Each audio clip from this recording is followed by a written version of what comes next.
Might be in jail, but at least they're back. That's most important. Might be in jail, but at least they're back. That's most important.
The Queen noted a building with unusually lavish ornamentation, including shining bronze roof tiles and glistening rock crystal window panes. An important clan dwelled there, Gabor explained. The Breckenrigs. Could you introduce me? Meve asked. Perhaps I can convince them to intercede with Bruver on my behalf. The clan head, Ivar, invited Meve to an exquisite feast. But when she broached the subject of the war raging just outside Mahakam's borders, the dwarf changed the subject at once. Looking around the interior, Meve quickly understood why. The walls were ordained with Nilfgaardian tapestries and rugs.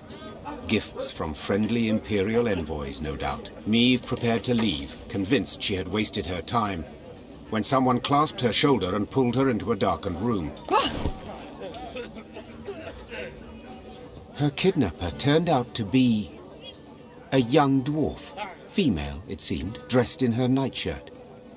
She introduced herself as Ivar's daughter, Eudora Breckenrigs, and openly admitted she had eavesdropped on Meve's dinner conversation. Listen, me dad's stubborner than an old goat, but I'll convince him to help ye. For a wee favour, that is. Mm-hmm. What?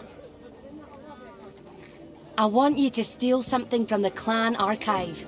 Historiae Mahakamorum, 'tis called. See, me dad won't let me betroth me sweetikin Zoltan. Says the codex forbids marrying a dwarf who's left the mountains. But there's precedent. Just such a case described in that document. If I can show it to Da, he'll have to change his mind. Meve felt sympathy for Eudora and wanted to help her, especially considering the favor Eudora could do her in return. But she fully realized if her attempt to break into the archive ended badly, it would result in a tremendous scandal Bruver Hoog would not soon forget.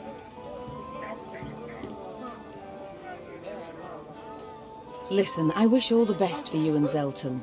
Zoltan. Eudora corrected. Yes, right. Zoltan. In any case, it's too risky.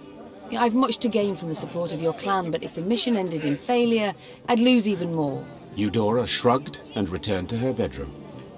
Meve resumed her interrupted journey, wondering if the dwarf would find some other way to betroth her beloved Zoltan.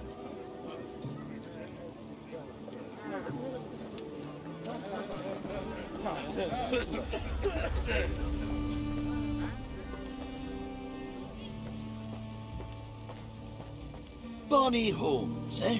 Just slightly different from those straw-covered kludges of yours. You're no cold without a beard. What are you poking me for? Ah, scrounging for coin, no doubt. Righty then, take this pouch and kindly get off my arse. You're no cold without a beard.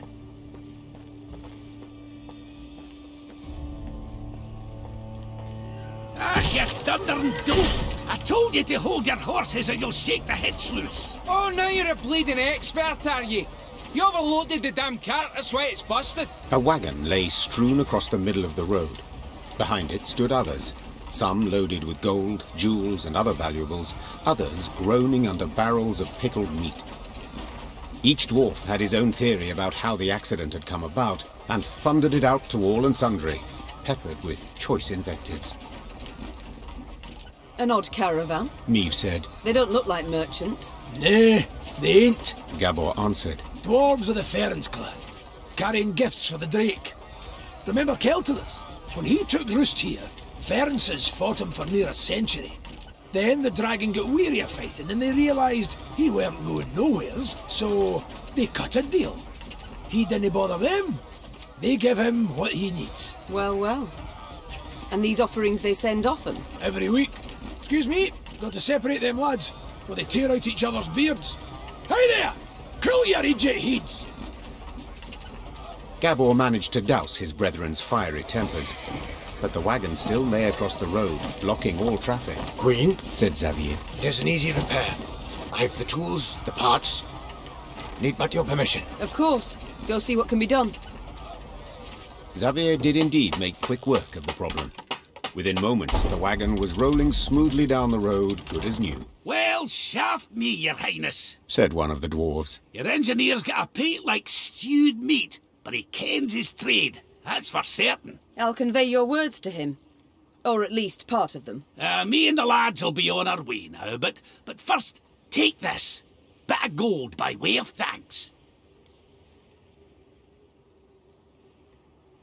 Thank you. Meave said, accepting the surprisingly heavy pouch. In wartime, every copper counts. The dwarf bowed in parting, shook the snow off his beard, then rejoined his caravan. Within a few moments, the wagons had disappeared around the bend.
A pillar of smoke rose above the mountains, and a sooty aroma filled the air. Fire!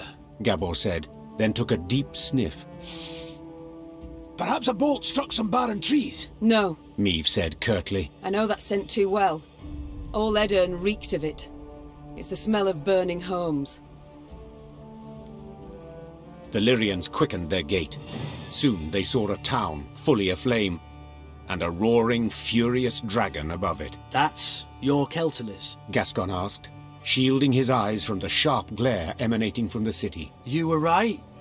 Perfectly harmless. Dinner Ken was get his knickers in a bunch. The dwarf said, grabbing his axe from his belt. Queen, we got to make haste to the rescue.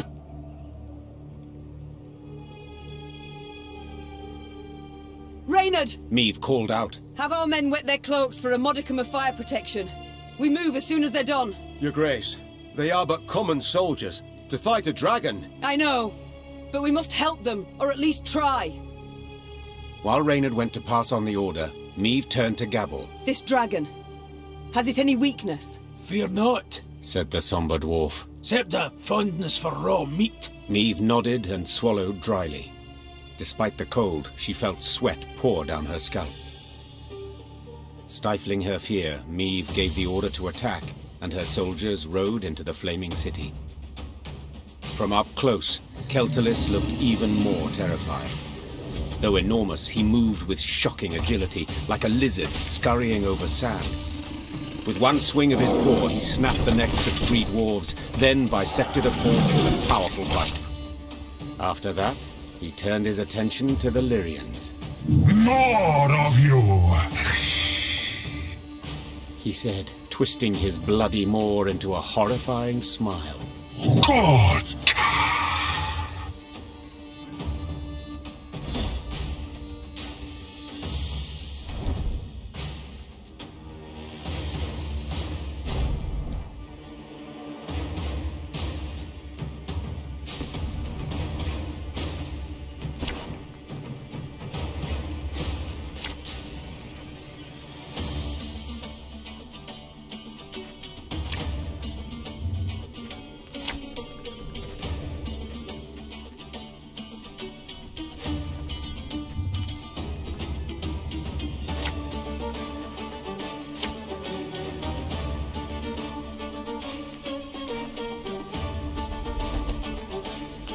Behind me! Stay together!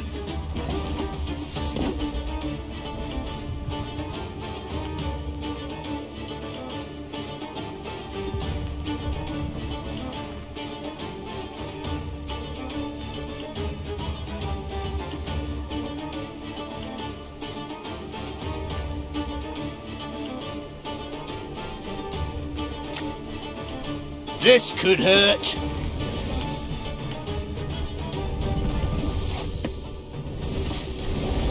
You haven't killed the dragon. It has to be possible.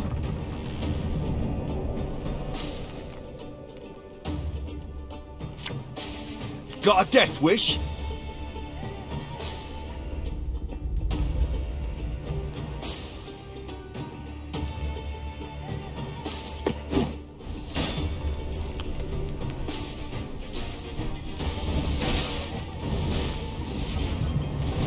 Ah, shite! He's raging now! Watch out!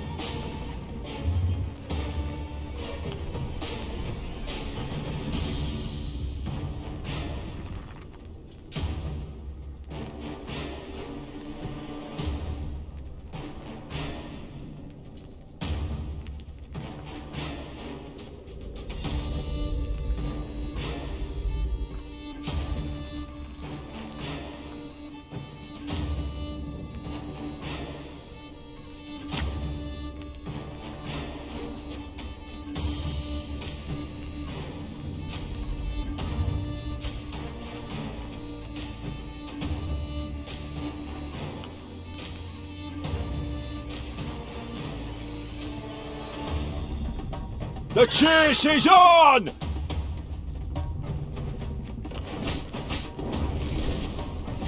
Your Grace, we're taking losses!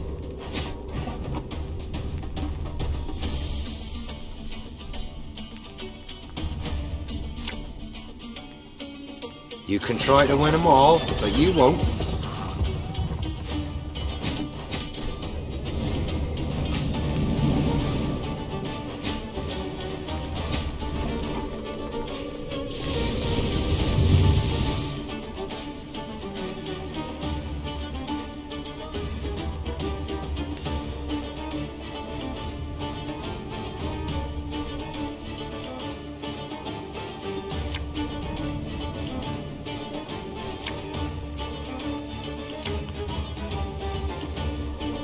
Bigger they are, easier they are to target.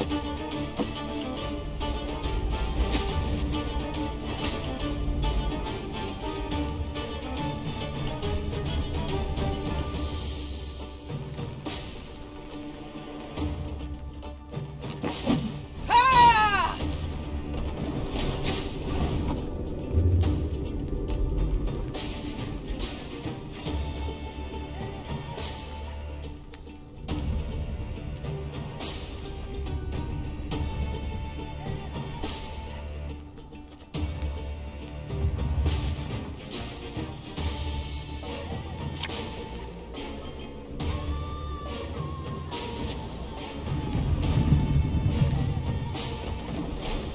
De Grace, he's vulnerable! We must strike now!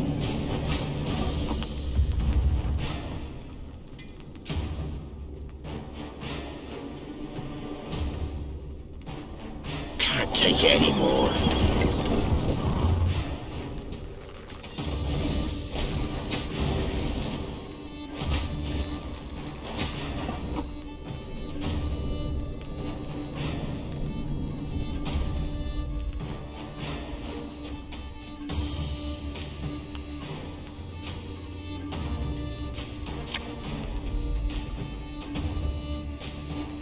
Thing about slings, they hide well.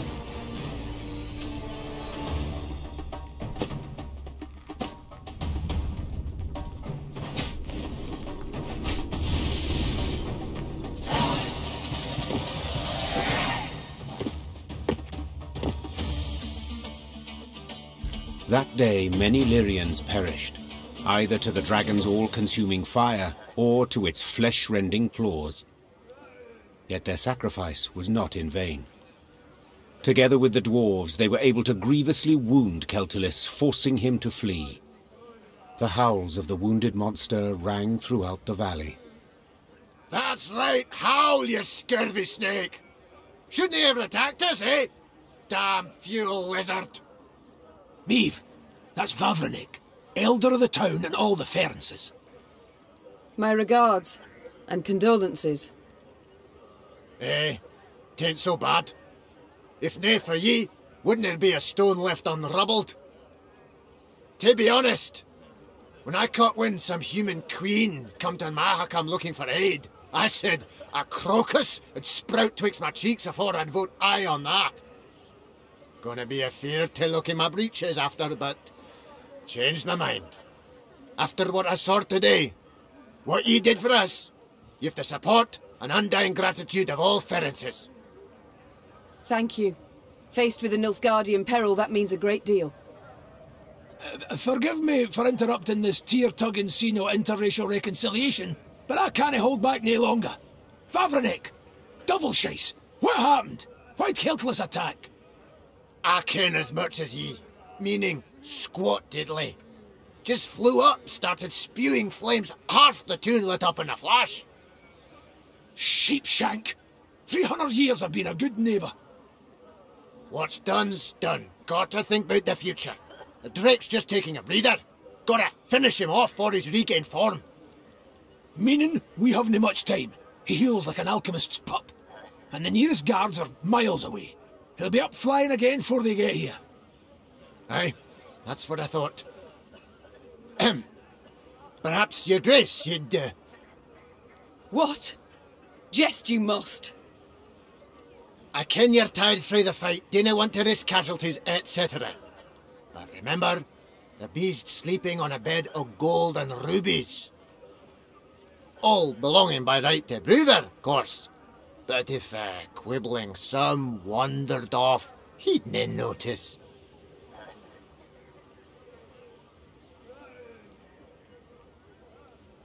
I admit that does alter my calculations. Besides, the dragon was badly wounded. Putting it featherly, blood poured out of him like a leaky bladder. Just needs a coup de grace. Fine. I'll do the deed. Ken you'd see the light. Oi, Vavrenik, Vavrenik. This lady's gonna make your rump a regular crocus garden. Aye, Queen's doing us a great service. One that'll profit us both. So, where is Keltullis' lair? Not through here. It's a vast cavern. Ye canna miss it. Meave bid farewell to Vavrenek and set out on her way. Did her way lead to the dragon's lair, you ask? Shh. Let's not spoil the surprise.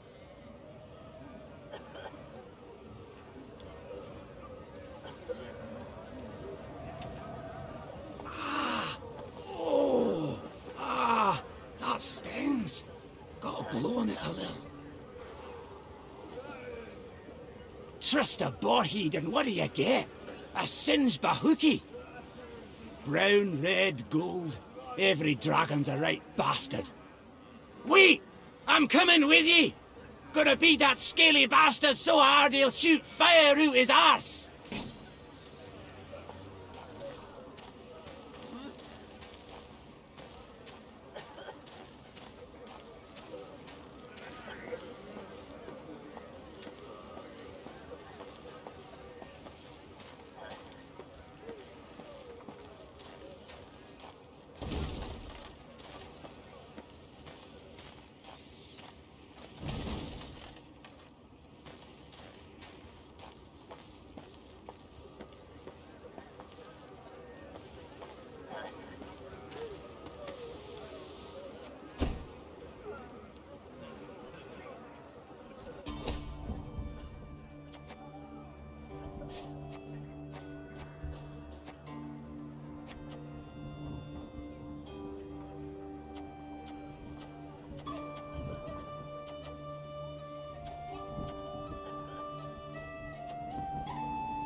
Keltullis' lair was indeed impossible to miss, as would stand to reason, for any space capable of containing a dragon must be enormous. The lair's maw, a black triangle cut out of a vast plain of snow, loomed from afar. Confirming the dragon's presence was the powerful odor emanating from it, one of sulfur and blood. Well then, Gascon said. ready to become a legendary dragon slayer?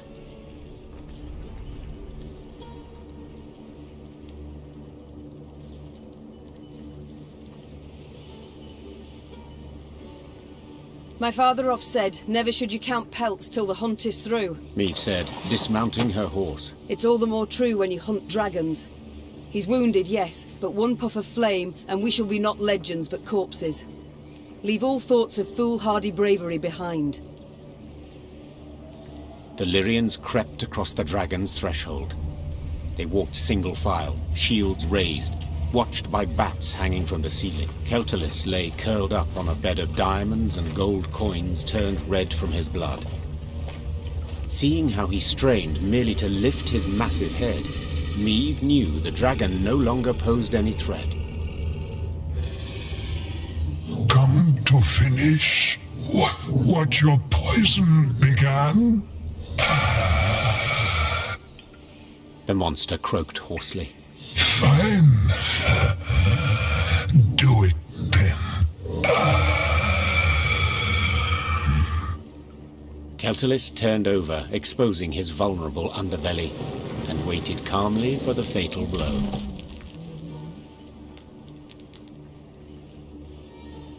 Wait. Meve said, dropping her sword. What poison?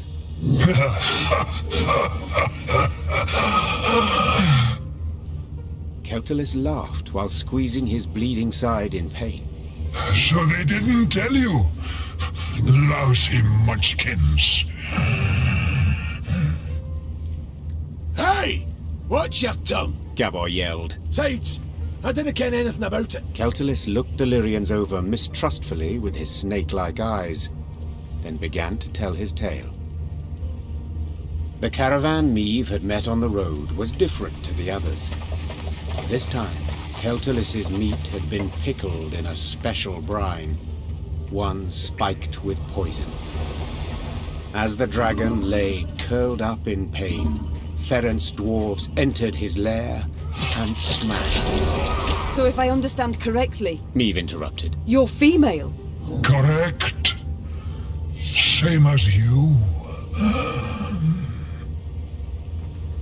As if on command, all Lyrian eyes turned to Gabor. Can you look at me? We didn't peek under his, its tail. If I may, Reynard interjected. These revelations about Keltullis' sex are undeniably fascinating. But I'm more curious why the Ferences stooped to such a dishonorable deed. That's easy enough to guess. Meve said. They were afraid the dragon would soon demand more tribute to feed its young, so they decided to strike preemptively. To the Ferences' misfortune, they delivered too small a dose of poison. Infuriated at the sight of the broken eggs, the dragon gathered its strength and flew to the nearest town. Meve saw for herself what happened then. And now it was up to her to decide how this story would end. The dragon had killed dozens, perhaps even hundreds, but had been provoked first by the dwarves' heartless cruelty. Did it thus deserve death or mercy?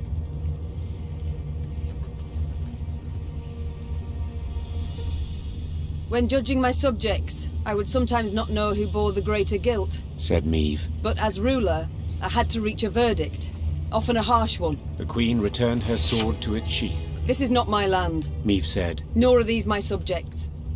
I don't have to choose the lesser evil. Meve! Gabor hissed. Bruver will be furious. Let him. And you, dragon, swear me this. When you heal, you shall leave Mahakam and never return. You've my word. And my gratitude. Meve was about to leave the cavern when the dragon blocked her way with its tail, then gathered a smattering of valuables at the Queen's feet. Each would be the prize of the Lyrian crown jewels.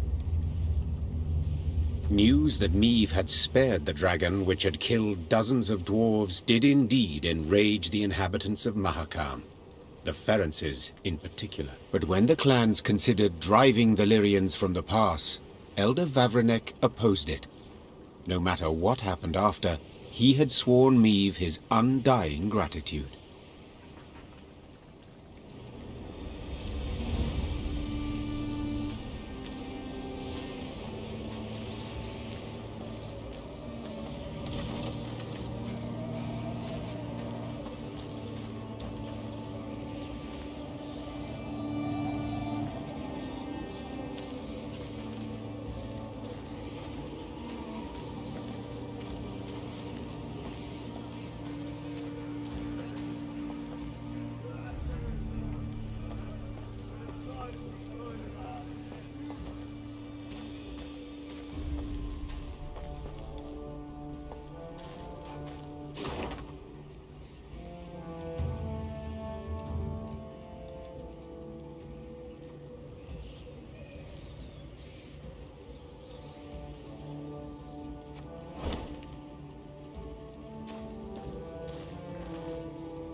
Meave squinted, the better to see the scene.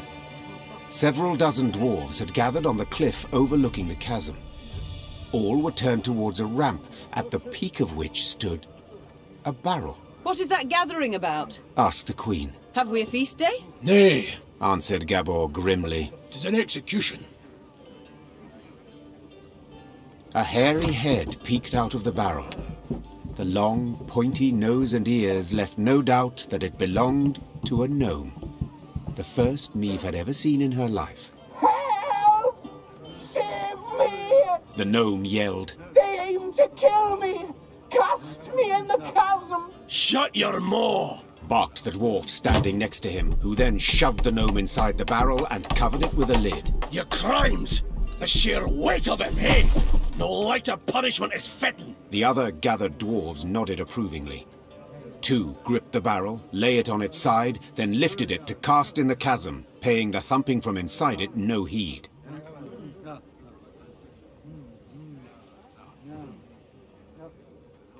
Meave leapt from her horse, and ignoring Gabor's objections, scrambled up the ramp.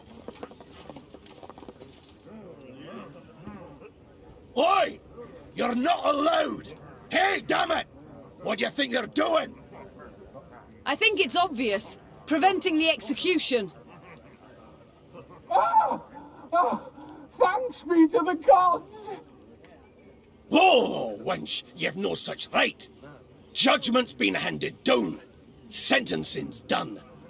Yes, and a cruel sentence it is. One that prompts me to wonder what the accused did to deserve it. Ha! Better to ask what he didn't do, the varmint. Arrived here with his peddler's wagon full of tricks and gadgets. Went from house to house, praised his rubbish to the high heavens, and what's it he sold us? Bombs that go off in your hand. Beer growth formula that makes your hair catch fire. Music boxes for the kiddies. Once cranked, they never plough in stop. You needed but to loosen the screw in the back and... Shut your maw, ye roaster. Doesn't he matter all that? 'Cause we'd have forgiven it if he hadn't broken our sacred rules and hallowed customs. Which ones, if you don't mind me asking? Enter the smithy, cap on his head, held nails between his teeth, and poured fruit syrup in his beer. Raspberry. Blech. Just the once, and but a few drops. You got nothing to explain your villainy, scoundrel. Not a thing. And that's not even the worst. Saved his highest crime for the end. He was in a mine, and he whistled. Ooh, aye, that's bad. Shouldn't have done that. Aye, he did. Whistled through his teeth and hummed in harmony a long warble. We all heard it up and down the shaft, and our grandelders were clear. Death's the punishment. Death by barrel roll.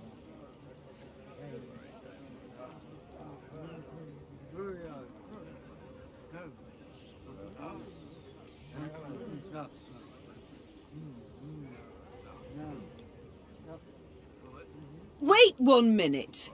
What exactly does the Four Dwarfs Codex say? Which stricture did he violate? What did... How's it a wench and a human one to boot know about the code? This human wench has a head, and a capacious one. Well, have you an answer? The code says thus. 'Tis a crime most grievous to whistle in a mine. Any dwarf committing the cock-up shall be placed in a barrel at once. Said barrel then to be rolled down a mountain. Any dwarf. The situation's clear. If my senses do not deceive, the accused is a gnome. Aye, but the code's not to be taken literal, like. It's to be interpreted. What the ancient elders had in their heads, why, that's got to be divined. Nothing to be divined here. You got to be a dwarf to be a dwarf, not no bloody gnome. So, am I, meaning I'm free to go? Perchance we ought to let the Elder-in-Chief rule on the matter. Oh, aye. Oh, for we all ken how old Hoog loves being bothered with such things. Ah, fine. Now get the hell out of that barrel and out of my sight, you hairy hamshanker. My lady, I haven't a way to thank you. That we've yet to discuss. Perhaps first we should learn each other's names? Aye, yes, of course. What a prat of me. Barnabas. Barnabas Beckenbauer. To friends, Bibi. Meve, Queen of Lyria and Rivia. Queen? Cows in the corn, kill me on it. Your Majesty, obeisance due. None necessary. Protocols for use at court, not beyond it. An inventor you deem yourself. Am I right? Most assuredly. Though, truth be told, the dwarves saw no ingenuity in my craft. Seems I'm ahead of my time. Fiery bursts in the palm of your hand. They shall be in fashion one day, to your mind. Oh, nay, just a bit of misfortune, that's all that was. You see, I mistook mercury fulminate for saltpeter. The vials stood beside each other, see, and... The details I need not know. But one matter I am curious about. Could you construct a bomb that would explode when desired? For instance, beneath my foe's feet as they stepped over it. Of course I can. It's simple. Why then? You wish to show your gratitude? You must join my ranks. Assist me to defeat Nilfgaard. Defeat Nilfgaard? Pure ambition, that is. But I'd have been a barrel of broken bones at the bottom of a ravine, if not for you. I'll do what you ask to pay off my debt.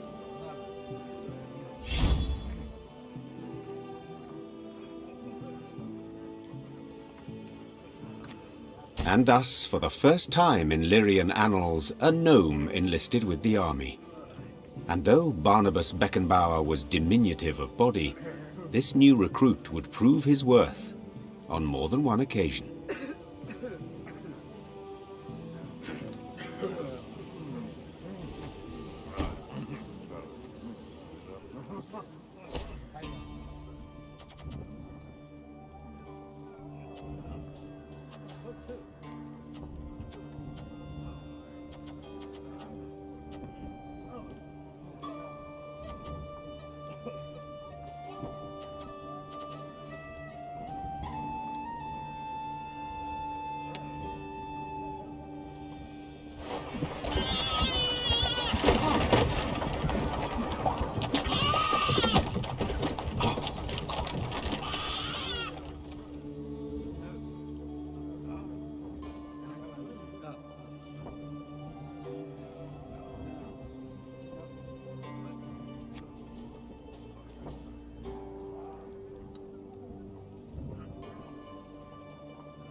Your Majesty, allow me once again to express my undying gratitude.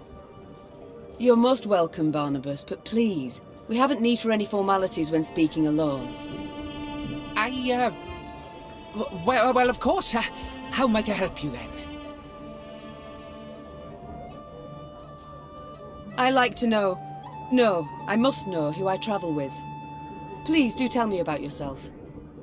About me? I've most civil relations with dwarves, as you saw. But is there anything in particular you'd like to know? Why not start at the beginning? Tell me where you hail from, perhaps. Oh, right. Well, I was born in the distant south, in Tir Tokhair. My mother was a washerwife, my father, an armourer. soon as I'd passed 40 winters and could strike out on my own, I left the family, my native parts. So I've been on the road now about, 20-odd years. Indeed. A rather long while. Did the South simply not suit you? Well, I wouldn't say that exactly. It's just staying would have meant stepping into my father's shoes. Then forging blade after blade, plate after plate. Oh, just thinking on it sets my head a-spinning. Not for me, that, no. No, nature. The world so rich in mysteries, in wonders left to discover, and ways to make it a better place. By building bombs that explode in the hand, for instance. As those bearded fellas say, Mahakam wasn't built in a day. Besides, nobody was seriously hurt by those malfunctions. Not many, at any rate. At the moment, have you any invention you've worked on? One that's near complete? Oh, so kind. Oh, wonderful, you should ask. See, I've ever had an avian fascination. For birds, you see. Their wings, bones. The structure's perfect. The aerodynamicism, the plumage. In short, I believe I can fly. I beg your pardon? Yes. Yes, I'm learning to fly. Fly. Fly. You've not misheard. I, Barnabas Beckenbauer, will be the first Norm... Oh, what am I saying? The first mammal to free himself of the soil's bondage and soar to the clouds. But aren't bats also? Ha! A detail. This is no time to be petty. No, but frankly, my preparations are far advanced, and I'm rather optimistic about my design and prospects. I've calculated every trajectory, every force. It all works out. Just need to do a few more field tests.